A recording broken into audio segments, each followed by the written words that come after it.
ఏపీకి సంబంధించి కేంద్ర ప్రభుత్వం పార్లమెంట్ వేదికగా వెల్లడిస్తున్న గణాంకాలు డేటా బట్టి చూస్తూ ఉంటే జగన్మోహన్ రెడ్డి ముఖ్యమంత్రిగా ఉన్న 5 ఏళ్ల కాలంలో తెలుగుదేశం పార్టీ మీడియా ఈ రాష్ట్ర ప్రజల్ని ఇంత వెర్రివాళ్ళని చేసి నమ్మించారా అన్న అభిప్రాయం కలుగుతుంది. తాజాగా వైఎస్ఆర్ కాంగ్రెస్ పార్టీ హయాంలో ఇప్పుడు రాష్ట్ర ప్రభుత్వం ఏ స్థాయిలో అప్పులు చేస్తోంది అన్న దానికి సంబంధించి రాజ్యసభ వేదికగా ఆర్థిక శాఖ సహాయ మంత్రి పంకజ్ చౌదరి లిఖితపూర్వకంగా సమాధానం ఇచ్చారు. ఈ డేటా చూస్తే జగన్మోహన్ రెడ్డి హయాంలో 15 లక్షల కోట్ల అప్పు అని ఒకరు, చంద్రబాబు నాయుడు గారు 10 లక్షల కోట్లు అంటే అసలు రుణకంఠుడు అని ఈనాడు రాస్తే, జగన్మోహన్ రెడ్డికి అప్పు రట్న బిరుదు ఇవ్వాలి అంటూ పవన్ కళ్యాణ్ గారిని ఎద్దేవా చేస్తే, ఇలా రకరకాలుగా ఈ రాష్ట్రం అనేది మిగలదు అన్నట్టుగా ప్రచారం చేశారు. కానీ పార్లమెంటు వేదికగా రాజ్యసభలో కేంద్ర ఆర్థిక శాఖ సహాయ మంత్రి పంకజ్ చౌదరి చెప్పిన డేటా ప్రకారం జగన్మోహన్ రెడ్డి దిగిపోయే నాటికి ఈ రాష్ట్ర మొత్తం అప్పు 4,92,568 కోట్లు, అంటే రఫ్ గా 4,92,000 కోట్ల రూపాయలు. ఇది ఏంటి, మొత్తం జగన్మోహన్ రెడ్డి చేసిన అప్పు కాదు. అంతకు ముందు 2014-15 మధ్య విభజనతో పాటు రాష్ట్రానికి వచ్చిన అప్పు అన్ని కలిపితే జగన్మోహన్ రెడ్డి దిగిపోయే నాటికి రాష్ట్ర అప్పు 4,92,000 కోట్లు మాత్రమే. జగన్మోహన్ రెడ్డి తన 5 ఏళ్లలో 3,32,000 కోట్ల రూపాయలు అప్పు చేశారు. కానీ వీళ్ళు 10 లక్షల కోట్లు జగన్మోహన్ రెడ్డి అప్పు చేశారని ఒకరు, 15 లక్షల కోట్లు జగన్మోహన్ రెడ్డి అప్పు చేశారని ఒకరు ప్రచారం చేస్తూ వచ్చారు. ఇక చంద్రబాబు నాయుడు గారు ముఖ్యమంత్రి అయిన తర్వాత కూడా ఈ రాష్ట్రంలో అప్పులు ఏ విధంగా చేస్తున్నారన్న దానికి సంబంధించి కూడా కేంద్ర ప్రభుత్వం పార్లమెంట్ వేదికగా సమాధానం చెప్పింది.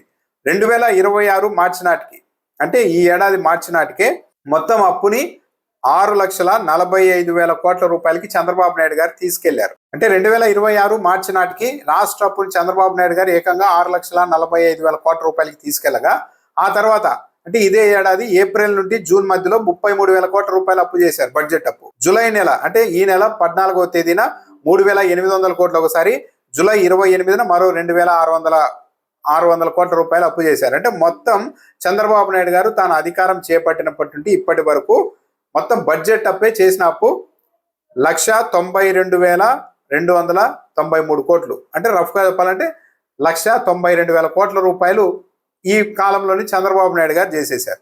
ఇవే కాదు, అమరావతికి సంబంధించి 47,000 కోట్ల రూపాయలు అప్పు చేశారు. వివిధ కార్పొరేషన్ల ద్వారా ఏకంగా 1,13,000 కోట్ల రూపాయలు అప్పు తెచ్చారు. ఈ మొత్తం డేటా కలిపితే చంద్రబాబు నాయుడు గారు ముఖ్యమంత్రి అయినప్పటి నుండి ఇప్పటి వరకు చేసిన అప్పు 3,53,084 కోట్లు, అంటే 3,53,000 కోట్ల రూపాయల అప్పుని, అంటే ఈ 23 నెలల కాలంలోనే చంద్రబాబు నాయుడు గారు ఏకంగా 3,53,000 కోట్ల రూపాయలు అప్పు చేశారు. ఇది జగన్మోహన్ రెడ్డి 5 ఏళ్లలో చేసిన అప్పు కంటే ఎక్కువ. అంటే జగన్మోహన్ రెడ్డి 5 ఏళ్లలో చేసినప్పుడు చంద్రబాబు నాయుడు గారు 2 ఏళ్లలోనే దాదాపు దాటించేశారు. సరే, చంద్రబాబు నాయుడు గారు అప్పుడు జగన్మోహన్ రెడ్డి ముఖ్యమంత్రిగా ఉన్నప్పుడు రోజు పత్రికల్లో రాసేవారు, గంటకు ఎంత అప్పు చేస్తున్నారు, నిమిషానికి ఎంత అప్పు చేస్తున్నాడు జగన్మోహన్ రెడ్డి అని. దాని ప్రకారం ఇప్పుడు చంద్రబాబు నాయుడు గారు చేసిన ఈ అప్పుల ప్రకారం చూస్తే నెలకు సగటున 14,700 కోట్ల రూపాయలు అప్పు చేస్తోంది చంద్రబాబు నాయుడు గారి ప్రభుత్వం. రోజుకి 483 కోట్ల రూపాయలు అప్పు చేస్తున్నారు. గంటకు 20,15 లక్షల రూపాయలు అప్పు చేస్తున్నారు. ఇక నిమిషానికి 33,59,000 రూపాయల్ని అప్పుగా చంద్రబాబు నాయుడు గారి ప్రభుత్వం చేస్తోంది నిమిషాలలో. ఈ స్థాయిలో అప్పు చేస్తూ వెళ్ళారు. కానీ మొత్తం జగన్మోహన్ రెడ్డి హయాంలోనే అంతా జరిగిపోయిందని చెప్పారు. ఇంకా విచిత్రం ఏంటంటే, అప్పట్లో ఈనాడు పత్రిక కొన్ని కథనాలు రాసింది. జగన్మోహన్ రెడ్డికి 10 తలలు పెట్టి రుణకంఠుడు 10 లక్షల కోట్లు దాటించేశాడు అప్పు అంటూ కార్టూన్లు వేసి పెద్ద పెద్ద ఫోటోలు పెట్టి చాలా అగ్లీగా రాశారు. కానీ ఈనాడు వెబ్సైట్ లో ఆ వార్తా కథనాలు ఇప్పుడు కనిపించడం లేదు.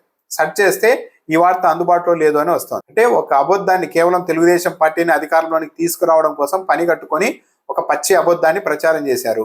ఇప్పుడు కూడా అదే ఉంటే ఇప్పుడు వస్తున్న అసలు విషయాలన్నీ బయటకు వస్తున్నాయి కాబట్టి దీన్ని పోల్చి చూస్తే ఎక్కడ పరుగు పోతుందో అని చెప్పి ఆ కథనాల్ని తొలగించే పరిస్థితికి మీడియా వెళ్ళిపోతుంది. అంటే ఎంతగా 5 ఏళ్ల పాటు ప్రజల్ని ఎంత వెర్రివాళ్ళం చేసి వీళ్ళు మీడియా బలం ఉందని చెప్పి ఇలాంటి ప్రచారాలు చేశారు. దీన్ని బట్టి అర్థం చేసుకోవచ్చు.